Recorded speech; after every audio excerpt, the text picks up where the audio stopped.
I'm Natalie Harris, 34 years old. For 7 years, I was married to Ethan Caldwell, but no matter how long we were together, I never really felt at home in his world, especially not in his family's. The Caldwells looked like something out of a perfect holiday card: polished smiles, matching outfits, and an untouchable air. Ethan's parents, Richard and Patricia, built a thriving marketing business. His sister Amanda was climbing the corporate ladder fast, and the youngest, Michael, was the charming troublemaker who somehow always landed cushy jobs thanks to their family name. I came from a very different place, raised by a single mom who juggled nursing and waitressing shifts. Our Christmases were simple potlucks. I paid for college with scholarships and loans. I was proud of that struggle, but pride doesn't count much at fancy parties where success is measured in exotic vacations and expensive wine. Still, I tried to fit in. For years, I swallowed insults disguised as compliments, baked for charity events, dressed to Patricia's liking, and smiled while Amanda corrected how I pronounced Sauvignon Blanc. I wasn't just being polite, I was desperate to be accepted. Then came the Caldwell summer barbecue. Every year, the family threw this extravagant event: white tents, a string quartet, catered fancy snacks, and more social climbing than I could handle. That year, I brought my grandmother's strawberry shortcake, something Patricia had once complimented. I spent hours making it, hoping to be noticed for something beyond just Ethan's wife. When we arrived, Ethan barely glanced my way, rushing to greet his father. I stood holding the dessert, my sundress carefully chosen to blend in with their casual elegance, and watched Amanda glide over, kiss Ethan's cheek, then turn to me with a thin smile. "That dress is cheerful," she said. "The kitchen's crowded, but I'm sure you'll find a place for your contribution." Later, at the table, I tried to share a recent design project. Amanda cut me off mid-sentence with a dramatic sigh. "If you disappeared tomorrow, no one would notice." The table burst into laughter, Ethan included.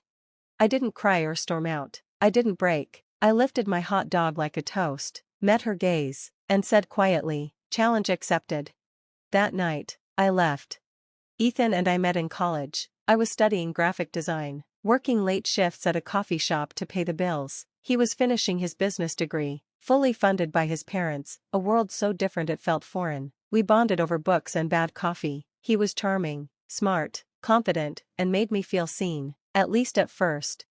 By graduation, we were engaged. His ring cost more than all my student loans combined. I thought I'd found love, security, and a future.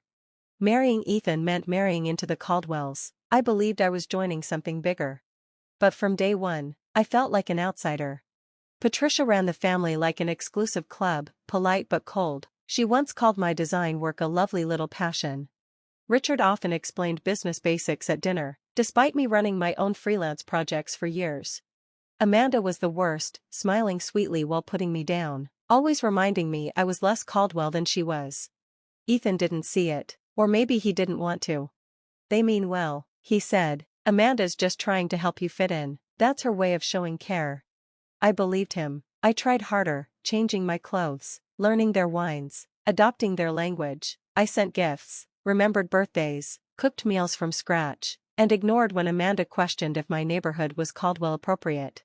I kept freelancing at first. I loved my work. It gave me purpose and independence, but when Ethan got promoted and traveled constantly, it was assumed I'd scale back and manage the home. So I did. My clients faded away, my world shrank. I became the wife keeping the home so Ethan could shine. That wasn't enough for the Caldwells. It was only enough to tolerate. Slowly, I faded too. My voice grew softer, my laughter felt fake. The vibrant woman I once was began disappearing. That barbecue was the final reminder of my invisibility. After Amanda's cruel jab and the laughter that followed, something inside me shifted. Not brokenness, clarity. 7 years of trying to belong to a family that never wanted me, not a misunderstanding, not a difference, but a system where I was never meant to thrive. So I left. No shouting, no slammed doors, no waiting for Ethan to notice. I quietly reclaimed myself. That night, while Ethan slept, I lay awake, remembering the confident woman who once walked into client meetings laughing, loving her work. She had been buried beneath years of compromise.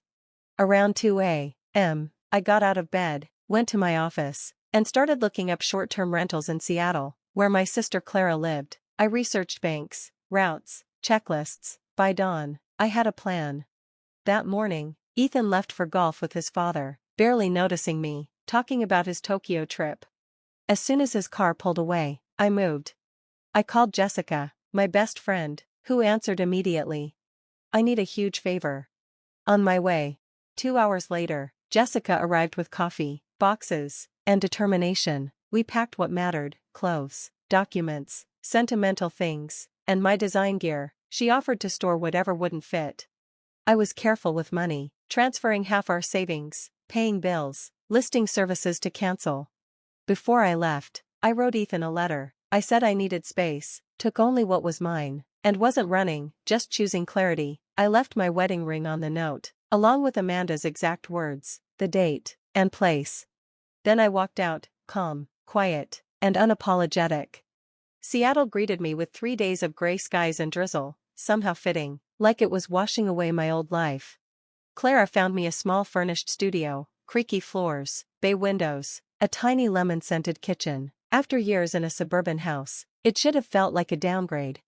But it felt like the fresh air I'd been holding my breath for. "It's not much," Clara said. "It's perfect," I told her, tracing the worn countertop. That first week was all about getting organized. I opened a new account at a credit union under my own name. I had my mail redirected through Jessica, just in case Ethan tried to track anything. I picked up a prepaid phone with a Seattle number. Then I went through my old portfolio and quietly erased every project connected to the Caldwell name. Ethan's messages came in waves, first confused, then frustrated, then begging, but not once did he mention what Amanda said. Not once did he acknowledge the moment that broke everything. Instead, he focused on himself, pleading for me to come home, calling me selfish, mentioning his Tokyo trip like it mattered. I didn't reply. Instead, I got to work rebuilding. I took on small freelance gigs, formatting ebooks, making social media templates, anything that could get my name circulating again. The money wasn't much, but every finished job gave me something back, a bit of pride, a bit of confidence. Slowly, the voice I thought I'd lost began to return. One rainy Tuesday, I ducked into a small coffee shop near my new apartment and stopped cold. A huge mural covered the back wall, bold, abstract, alive. I couldn't stop staring. The barista caught me looking and smiled. "Gorgeous, right? The owner commissioned it from a local artist. She's actually looking for someone to help with menus and promo stuff." An hour later, I was sitting across from the cafe's owner, Eleanor Marshall. She had silver-streaked hair, sharp eyes, and a presence that made you want to sit up straighter. "I don't care about resumes," she said, waving off my portfolio. "Show me something you made just because you needed to." I hesitated, then opened an old folder, full of designs I'd done before I'd met the Caldwells. Raw, messy, honest, mine. She flipped through them slowly, then looked up. "You've been hiding," she said. "This work has heart. Do the menu, but I want something else, too." "What's that?" "1 piece a week, just for you. Doesn't have to be perfect, just yours."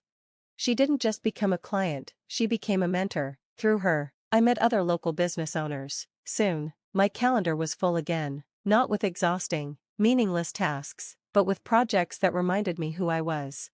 And slowly, I stopped being the woman who disappeared, and started becoming the woman who came back.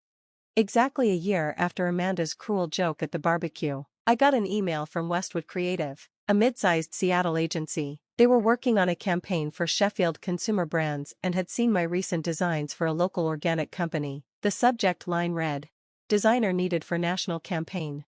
It wasn't until I read the brief that I saw the detail. Sheffield was a subsidiary of Caldwell Marketing Group, Richard Caldwell's company. I thought it had to be a coincidence, but the timing was too clean. I called Eleanor. "Do you think they're setting me up?" I asked. "Maybe," she said, "but that doesn't mean you shouldn't walk through the door." I took 3 days to think it through, then I accepted the meeting. If it was a trap, I'd face it head-on, and if it wasn't, I wasn't about to let fear decide for me. The first meeting was business as usual. Thomas, the creative director, didn't mention the Caldwells. We talked timelines, concepts, direction. It felt like a normal job, until I got the gala invitation. Sheffield was launching its rebrand at the annual Marketing Innovation Gala. Key contributors were expected to attend, which meant walking straight into the Caldwell's world. I brought it up in therapy. "You have 3 options," my therapist said. "Don't go, go and stay invisible, or go and stand your ground." I chose the third. I hired a stylist and used part of my advance to buy an emerald green jumpsuit, structured, striking, completely different from the soft dresses I used to wear to fit in. The night of the gala, I looked in the mirror and didn't see someone recovering. I saw someone ready. The event was held in an old downtown theater, warm lights, polished floors, everything immaculate. I had barely taken a sip of my drink when Thomas introduced me to a group of executives. We talked trends, campaigns, strategy. I felt grounded. I felt seen. And then I felt it, that subtle shift in the room. I didn't have to turn. I knew they'd arrived. But I turned anyway. Richard stood by the entrance, surrounded as usual. Patricia floated next to him, flawless and unreadable. Amanda wasn't there. Then I saw Ethan, thinner, less polished. Our eyes met. His jaw tensed. I didn't smile. I didn't look away. I turned back to the bar and said, "Thank you," as the bartender handed me another drink. Minutes later, Richard approached. "Natalie," he said cautiously. "Richard," I nodded. "I'm leading the Sheffield rebrand." He blinked, processing, calculating. "I didn't realize. I work with Westwood now. Your team's been pleased so far." He hesitated. "Your work, it's different." "Not different," I said. "It's finally mine." Something flickered in his expression before he muttered something about finding Patricia and walked off. I watched him go, steady and composed. I had expected drama. Instead, I found peace. But the night wasn't over. As the crowd shifted toward dinner, Ethan approached. He walked slowly, hands in his pockets, his energy uncertain. "You look well," he said. "Thank you. I didn't know you were in Seattle." "That was on purpose." He nodded, taking the hit. "I saw your presentation," he said. "It was incredible. You've always been talented." "I still am," I replied gently but firmly. He looked away, then back. "I think about that night a lot, what Amanda said, how we all laughed, how I laughed." His voice was softer now. "I didn't get it then. I didn't understand what it did to you, but I've been in therapy. My dad hates it, but it's helped." That surprised me. Ethan had always treated therapy like weakness. "I'm glad," I said sincerely. "I know I let you down, not just at that barbecue. I didn't defend you. I didn't protect you, not from my family, not from myself." "No," I said softly, "you didn't. But I see it now. You weren't asking for much, just to be seen, to be respected, and I let them diminish you." He swallowed hard. "When you said challenge accepted, I thought you were just angry. I didn't realize you were declaring your freedom." His voice held no blame, no expectation, just truth. We talked for nearly an hour. It wasn't emotional or explosive, it was honest. He told me how Amanda had shifted her criticisms to his new girlfriend, how Patricia tightened her grip on family gatherings, how Richard was disappointed when Ethan declined another relocation for a promotion. "I'm seeing everything differently now," he said, like someone adjusted the contrast on my whole life. When our coffee cups were empty, he asked the question I expected. "Is there any chance for us? Maybe not now, but someday?" I looked at him carefully and saw a man changed, but not enough, and not soon enough. "I think we both had to become different people," I said gently, "and I like who I'm becoming." He nodded slowly, no argument. "You were always stronger than I realized," he said. "We both were," I answered. "We just needed space to find out." In the months after, my life didn't explode with glamour or fame, it grew quietly, steadily, on my terms. I moved from the studio to a small rental near the water, nothing fancy, just a cozy place with morning sunlight, room for a desk, a dog bed, and shelves filled with things I loved. My design work blossomed. Word of mouth from Aliner's Cafe brought new clients, a handmade soap business, a Women on Spice brand, a nonprofit's website. Each chose me, not because of a last name or connections, but because of my work, and because I finally found my own voice. Clara was my anchor, Jessica, my cheerleader. New friendships bloomed, people who knew me as Natalie Harris, not Ethan Caldwell's wife. I began dating again, not to fill a void, but to enjoy connection on my own terms. One unexpected friendship came from Charlotte, Michael's wife. She reached out under the guise of needing design help for a pediatric clinic project. Our coffee turned to laughter and shared stories, two quiet observers deciding to stop shrinking. During one lunch, Charlotte said, "Amanda's pregnant. She's taking parenting classes, trying to break some old patterns." I paused. She told me, Charlotte continued, she doesn't want her child to ever feel invisible to their own family. I said nothing at first, then quietly, that's a good place to start. No dramatic reunion followed, just a moment of honesty, enough, because by then, I wasn't looking back. My story moved forward, page by page, design by design, moment by moment. The Caldwells no longer centered my world, I did. 1 month after the Sheffield campaign launched, I sat with Alina at our cafe table. Rain tapped softly on the windows, punctuation for a long, beautiful sentence. Retailers love it, she said, refilling my coffee. They're already asking if you'll lead the expansion line. I smiled, not surprised, but with quiet pride finally mine to claim.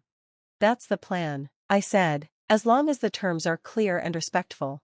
Always, she nodded, you've earned that. That week, I closed on a house.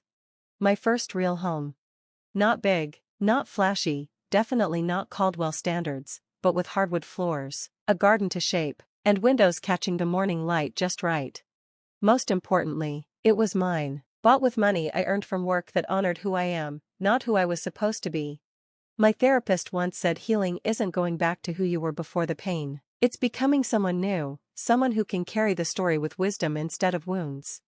That's exactly who I became. The woman who once stood in a sundress with a strawberry shortcake, hoping to be seen, was gone. In her place stood someone who no longer needed an invitation, because she'd built her own table.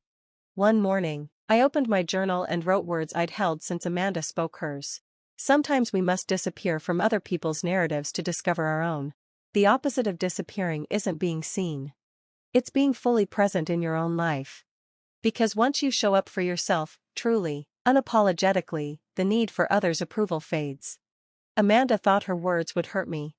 For a moment, they did. But in the end, they gave me something unexpected. A challenge that became awakening. A retreat that became reinvention.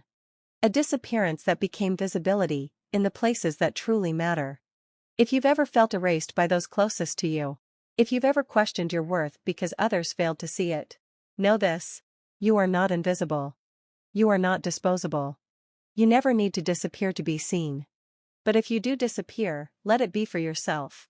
Let it be the start of something bold, something real, something fully yours. Thank you for walking through this story with me. If it resonated, I'd love to hear your voice. Share your story, let someone know they're not alone. And if you know someone who needs this message, please like, share, and subscribe. Because sometimes, the strongest thing you can do is walk away and become